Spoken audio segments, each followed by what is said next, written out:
The meeting ID is 2314-572-5950. Individuals will be able to speak for 3 minutes during the public comment period. Again, to make a public comment today during the meeting, members of the public should call 415-655-0002 and enter the meeting ID of 2314-572-5950. The second option allowed for public to submit written comments prior to the meeting via mail to Psta. Are there any members of the public on the phone who wish to speak? There are no public comments. Thank you. I'm sorry to interrupt. We just got a public comment that came in via email, Clarissa. I sent it to you because Ross sent it to me. Let me go check that.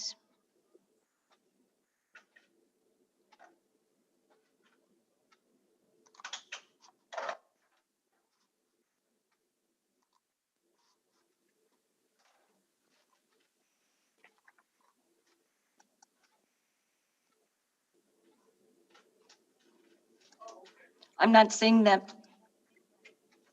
Can you resend it to me, please? Yes, will do. Would you prefer that I pause here, or should we do the roll call while we wait for the public comment to come through? I think you're safe to do the roll call for attendance while we're waiting for the public comment. Okay, that's fine. So we'll do the roll call and then come back to the public comment that's in question.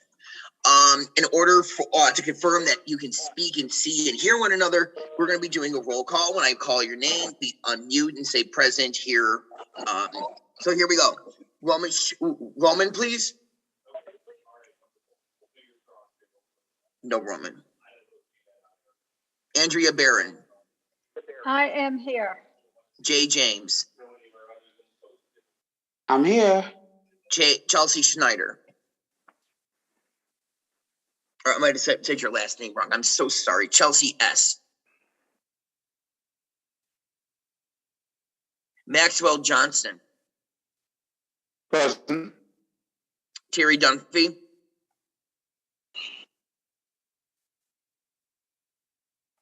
Sebastian Zamaro. Yes. Sebastian. He's definitely here. I spoke to him. He's waving. Okay. Jenna Sierra. Here. Mark Boyce. Here. Kim Ranking. Here. Are there any members attending whose names I did not call? Please remember that you need to respond to the TRAC quorum notices within 48 hours of reception of the email. There is my tardiness, Bob Bowles. Bob Bowles is here.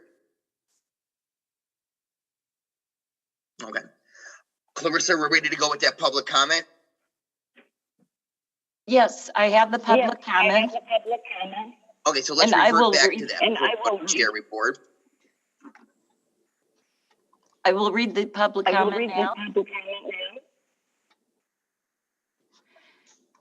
We received this from Elizabeth Holden. And she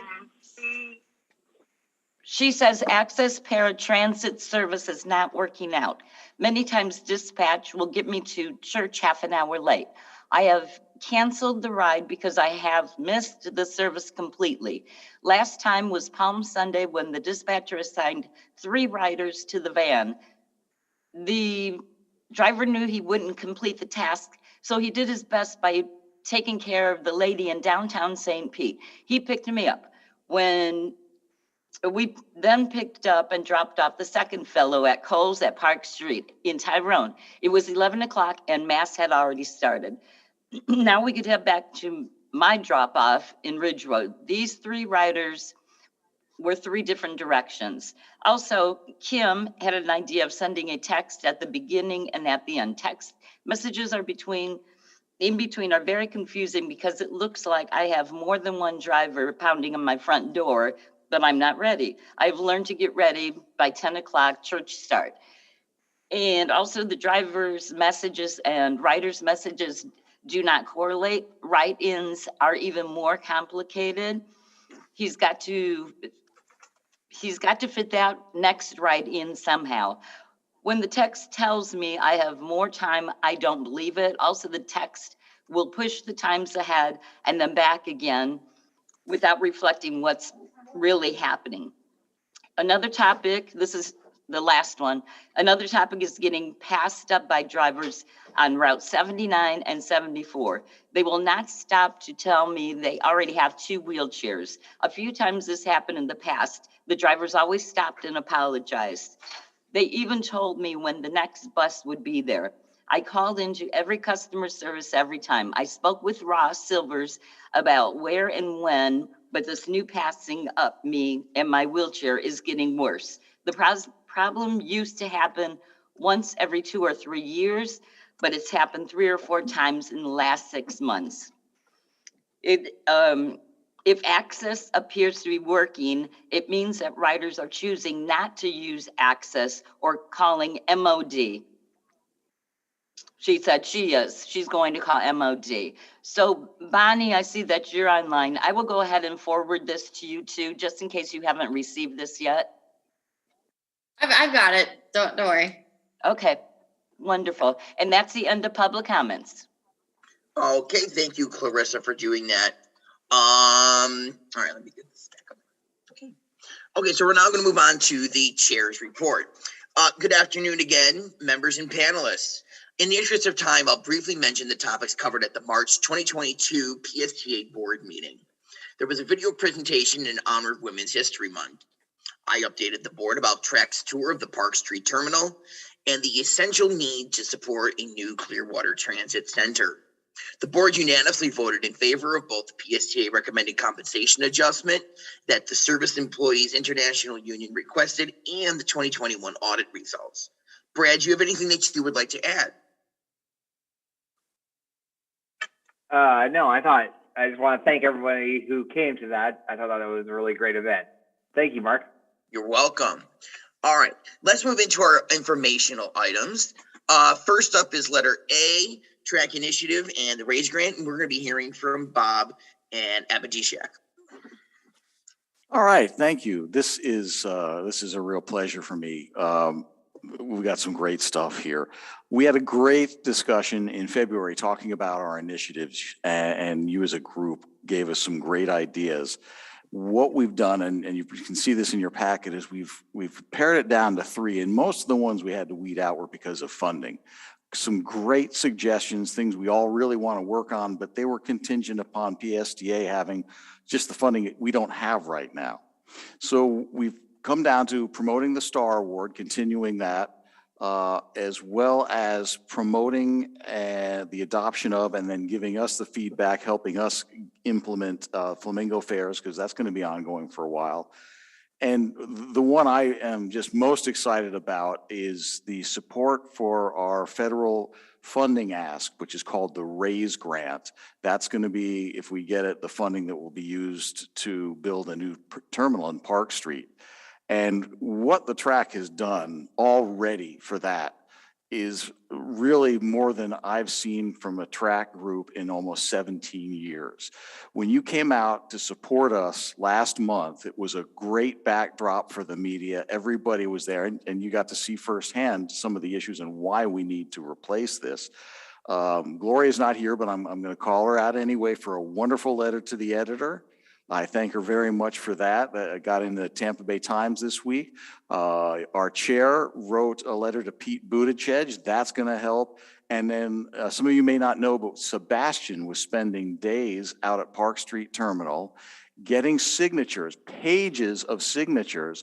Those were all incorporated into the grant ask, which was sent off earlier this week. It had to be off by the 14th, or was that last week? Sorry. Last time, and I don't know, I want to make sure you know this, last time we applied, which was last summer, apparently we got all the way to the secretary's desk.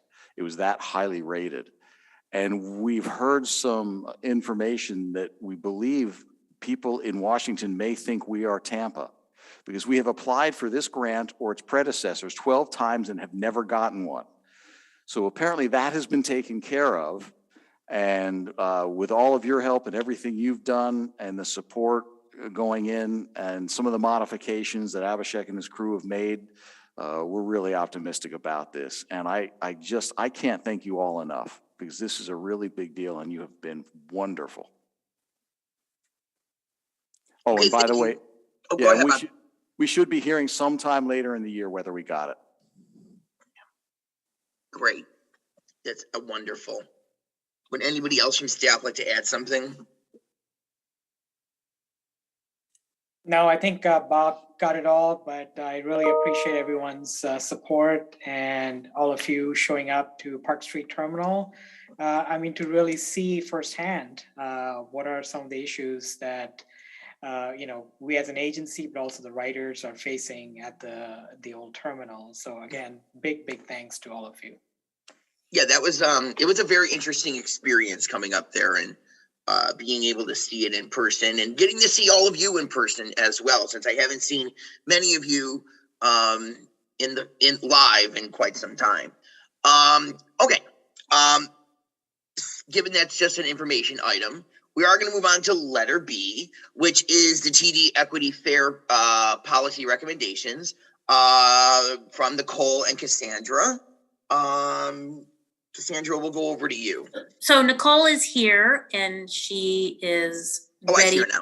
Yep, she's ready to give her presentation. And while she pulls it up, I'll just say that we have been working on looking at not just what other agencies have been doing with regard to fairs and looking at fare-less options, but also options to make fares more equitable.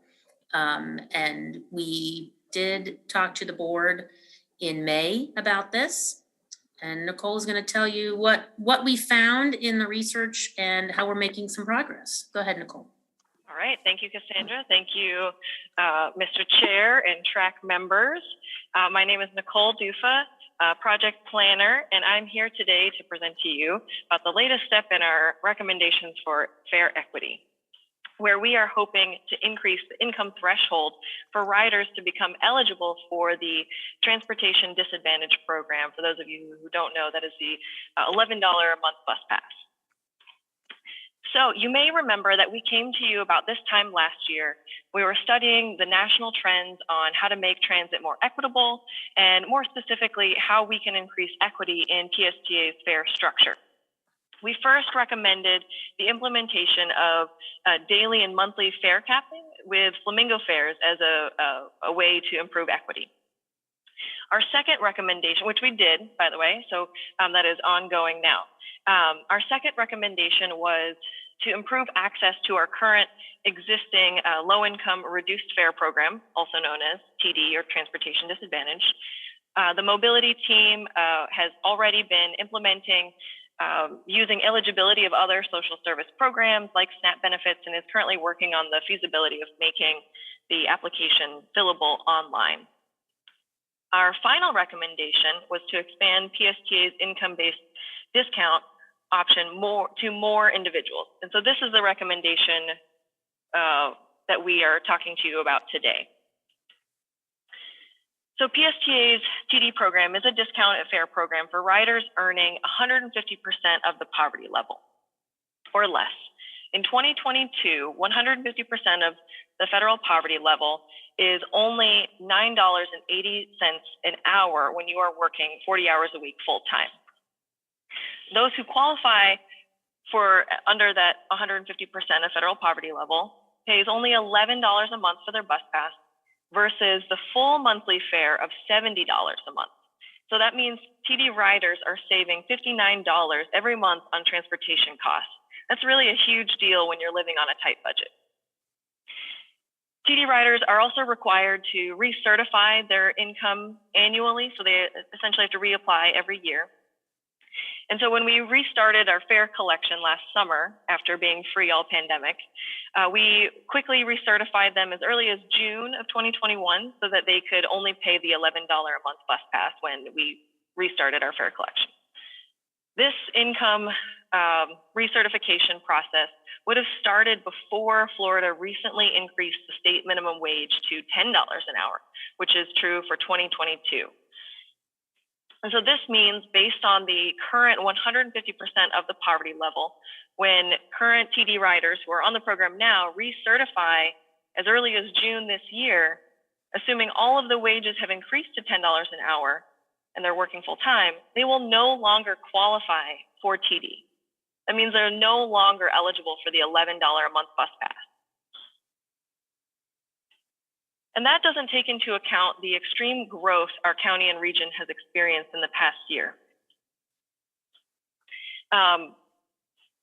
When we're looking at the monthly survival budget, we have, actually, so let me restart.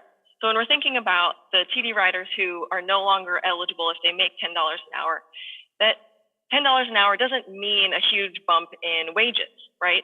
We know that according to the United Way, who produces a report, an ALICE report every year, for the state of Florida, a survival budget, what is considered survival means that you can afford housing, transportation, food, healthcare without any means to save anything afterwards. That budget requires you make at least $13.75 an hour for a one-person household. So even when thinking about our survival budget, any edits that we can make for folks earning or paying for transportation costs, we know that we can make an impact. We also know that affordable housing is considered about 30% of your income. So for your housing to be considered affordable, you shouldn't be spending more than 30% of your income. When you add in transportation, which is the second most highest expense in your household, so when you think about it, your housing and then transportation cost is number 2 usually, that for it to be considered affordable, you should only be paying 45% of your income on housing and transportation costs combined. In Pinellas County, specifically, the average housing and transportation cost for a household is 57% of their budget. So that is only 43% left over for other basic essential expenses like childcare, healthcare, technology, or even saving so that you can put away for the rainy day expense. So we know that making an impact on the survival budget is important. And that doesn't take into account the rising cost of living in Pinellas County. We all know that everyone's trying to move to Tampa Bay. It's one of the hottest real estate markets in the country. And it's been growing every year. And so we know that actually the Tampa Bay Times reported that there was a 24% increase in rent prices across Tampa Bay in 2021. And when you actually narrow in on Pinellas County, that's still a 21% increase in rent prices alone. 11% of Pinellas County lives below the poverty line. But when you look at 200% of federal poverty level, that number actually goes up to 30% of Pinellas County earns less than 200% of federal poverty level. And if you actually go back to the previous slide, that is only $13 an hour. So that's not even a survival budget. And that is almost 300,000 people who could benefit from reduced transportation costs. We also surveyed our riders. I saw that some of you may have responded to this in the when I was looking at the results. This was done in December of 2021. We asked about a variety of questions about ridership habits, flamingo fares, and income. Most of the survey respondents leaned heavily towards lower incomes, with almost 60% earning 150% of that poverty level. These are the folks that could become ineligible for TD when they recertify later this year, since most wages would have increased in 2022. And these are more likely, these folks are more likely to be enrolled in programs like SNAP benefits or affordable housing programs, and they also believe that their income should qualify them for an income-based discount.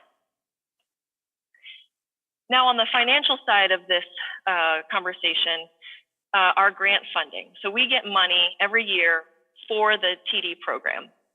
We get actually, to be exact, $3.6 million in 2019 for these $11 a month bus passes. The grant reimburses PSTA for the cost of every bus pass sold, and we averaged about 5,600 passes sold per month in 2019, pre-pandemic.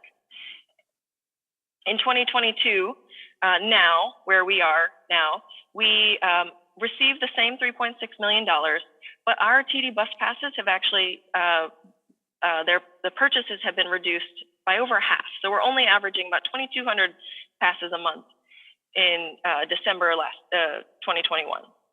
So what this means is that we've not been able to use all of our grant funds. We've not been able to draw all of that money down, and we're actually 25% under budget. And so if that trend continues, we could be under by almost $1 million, about 900,000 at the end of the year. We've also confirmed funding for 2023, and it's actually increased our grant allocation by almost $500,000. So if we implemented the increase to 200% of federal poverty level for the Transportation Disadvantage Program, PSTA would likely be cost neutral, using that extra funding available to us to meet the cost of the increase to 200%. And so that's why we are here today, is to recommend to you that you all agree, or we ask that you all recommend that PSTA increase the transportation disadvantaged threshold from 150% to 200% of federal poverty level. If approved, PSTA will make sure that we're promoting and marketing the TD program to ensure that folks who are eligible know about it and know that they now qualify. We monitor and assess the new threshold to see how it might adjust with the minimum wage increases that Florida will see, especially with the explosive growth and inflation that we're seeing in our local economy. And these other economic factors are why we're only recommending a 200% or an increase to 200% rather than 250, since we're not sure how all of those factors will adjust. And so we think this is an important change that we can make when considering equity, the challenges our riders face when it comes to rising costs of living and transportation, and how we can make a positive impact in our community. Thank you, Nicole, for that wonderful presentation. Do we want to go to questions on this topic, or do we want to move on to the next one? If there are any questions, we could take them now. Okay, we'll do that first. So does anybody have a question regarding the TD program? Carla? Yeah, can you say again why you want it to be 200% of the poverty level instead of 250%? Yeah, sure. So when we look at the, so right now we're at 150% of federal poverty level, and we know we want to increase it. And so we were thinking about the cost of living increases, the cost of transportation. We were looking at the increase in minimum wage.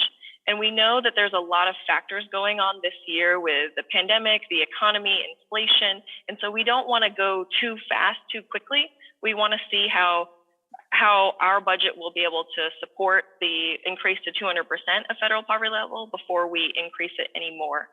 And we're not sure how that'll all work itself out with, because the federal poverty level also adjusts every year. And so depending on how it adjusts in 2023, we may evaluate. Does that help answer that question? Sandra, I don't know if you have anything else to add to that.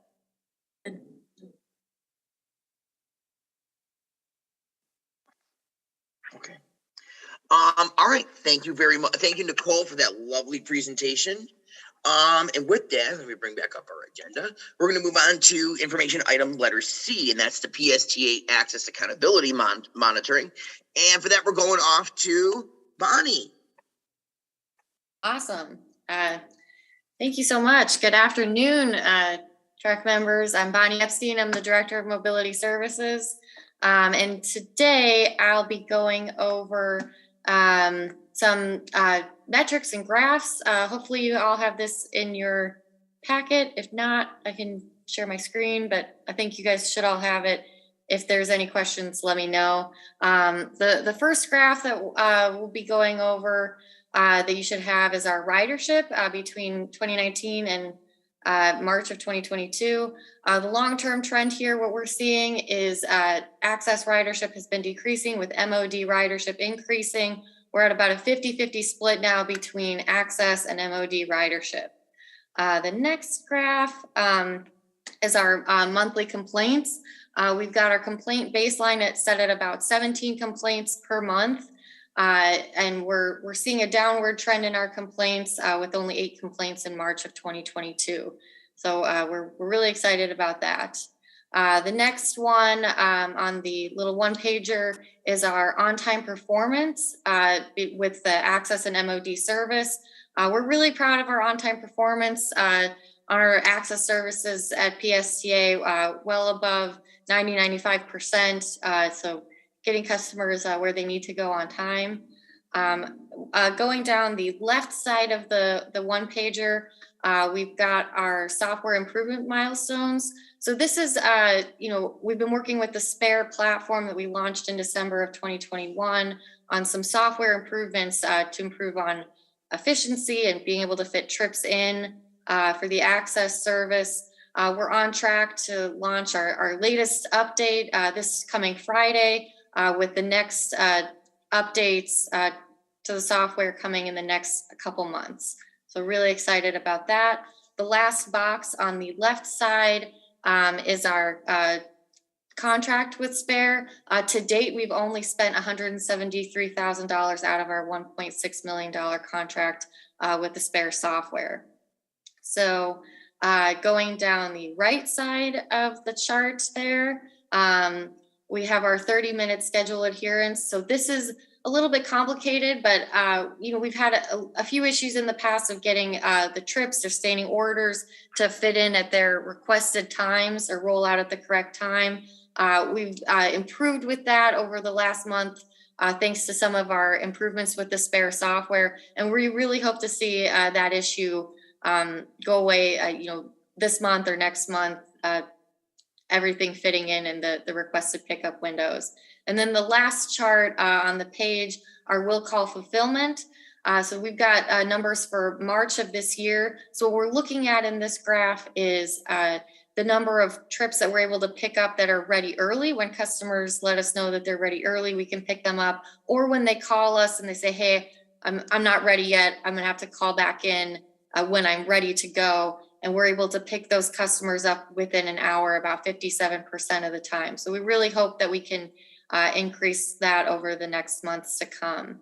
But that was just a brief overview of what we've been tracking, and we will be bringing tracking this continually every month moving forward. With that, I'm happy to answer any questions. Thanks. All right, we got Bob with his hand up. All right. No. Oh, Bob Lasher. Bob, employee Bob. Bob Lasher. Oh, you know what? I hit that by accident. Sorry. I did the same thing. And I apologize, Bonnie. I was trying to share my screen, but then I got logged out. Oh, I can share my screen so that yeah. I just wasn't sure. Happy to do it. Here we go. Here was the little one pager I was talking about. Thank you. I was trying to pull that up and it wasn't allowing me to do it. Yeah, well, it kicked me off halfway through. I don't know. No worries. Is everybody able to see my screen or? Mm-hmm. Yeah. Yes. All right.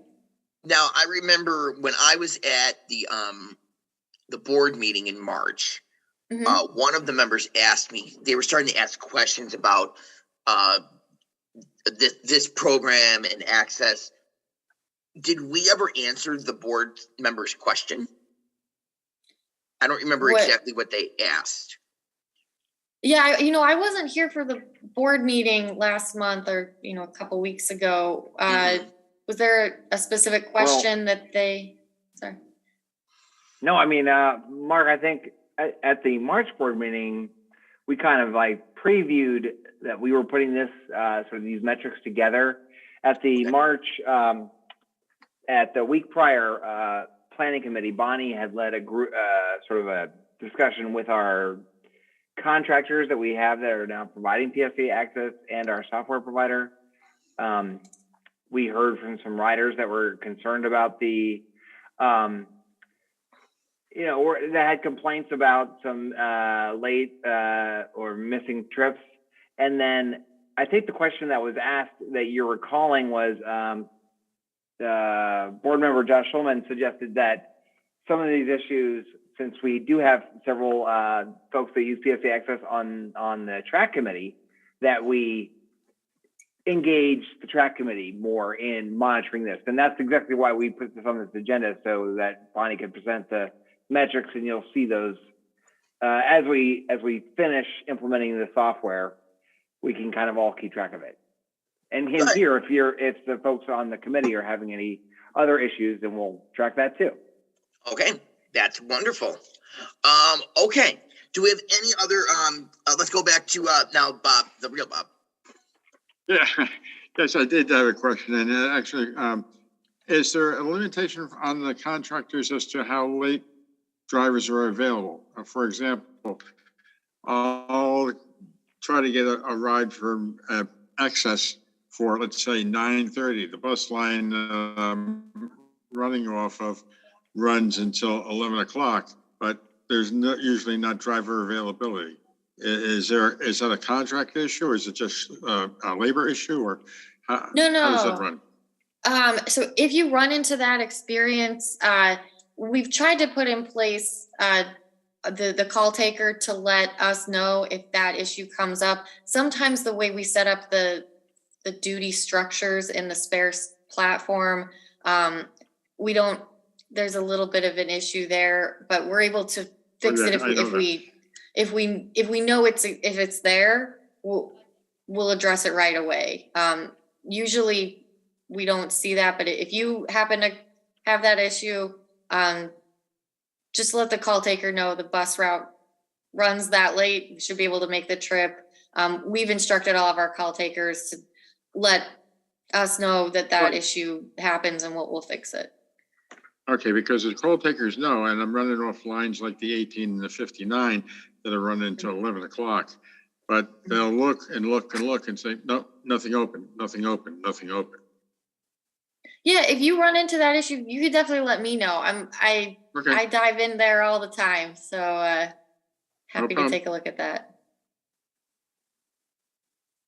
Thank you. No problem. Anybody else have any other questions? Okay. With that, we'll move on to our next part of our meeting, which is going to be the member comments. Do any committee members have any comments that they would like to share for the good of the order?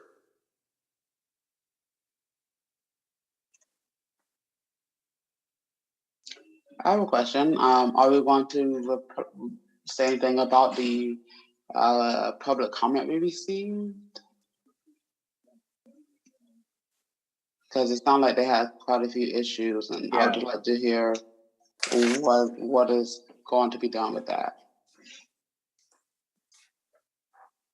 Bonnie? Yeah, I could speak. I just wasn't sure if anyone else was jumping in. Yeah, we've spoken with Ms. Olden a few times. I think we have made some improvements. You know, I have that comment here. I was just taking a look at, we can always dig into specific issues. I think with the text messaging that we have put in requests for the text messages, a start and an end, you know, this is your window and this is when we think you'll get picked up. We're working with the spare team on editing those and making the text messages a little bit clearer. Maybe even removing some of the text message notifications that riders get. Just this is your pickup window and this is when your driver's going to be arriving.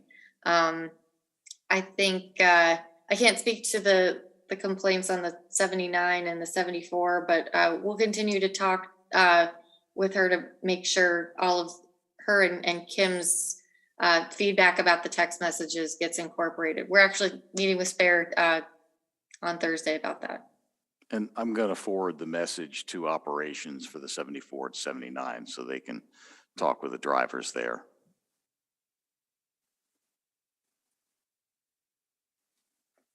And then I see Andrea's asked about the mask mandate. It is now optional. Yes. You will saw hear, that posted on- unfortunately, you'll hear announcements still on the bus that it's mandated because we can't just pull those off. They will come off in June, but we're working on some signage and others to let people know that it is optional. Okay, thank you. Kim, you have your hand up? Yes. When will they update the truck section of the PSTA website? It still says I represent DART. Oh, it does? Yeah, it does. Tragedy. It has the old members on it, non-new members. We're having some issues with the website accessibility. It was designed by a company that was a subcontractor that we're no longer working with, and it is being set up to be fully rebuilt by a new group that's, we hope, will be approved next week. Great. Yeah, I'll say.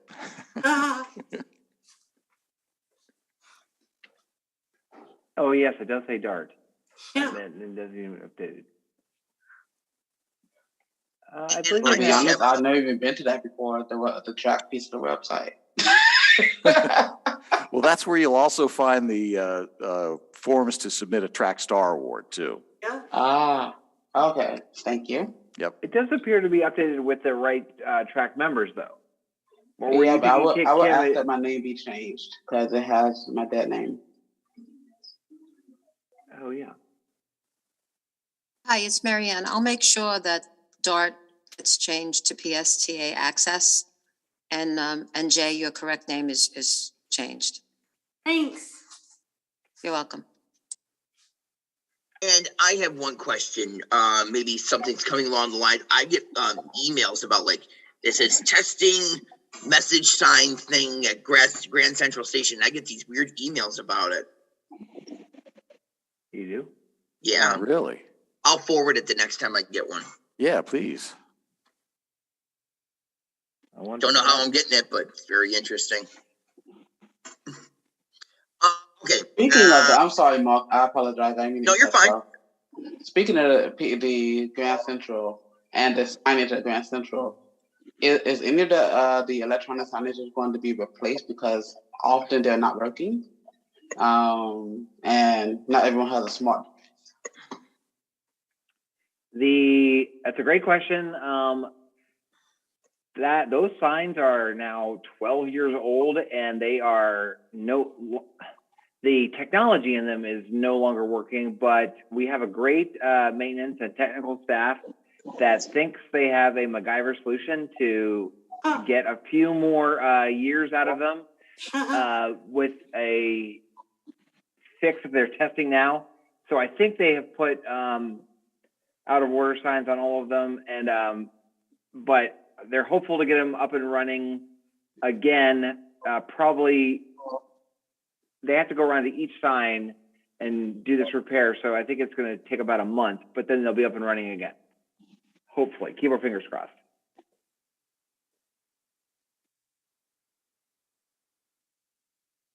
Any other comments, questions, anything else that we want to bring up to staff at this time?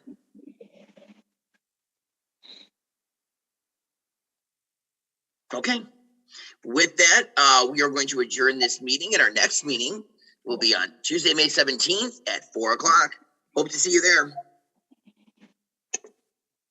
Thanks again, everyone. Stay safe. Have a wonderful month. Bye. Bye.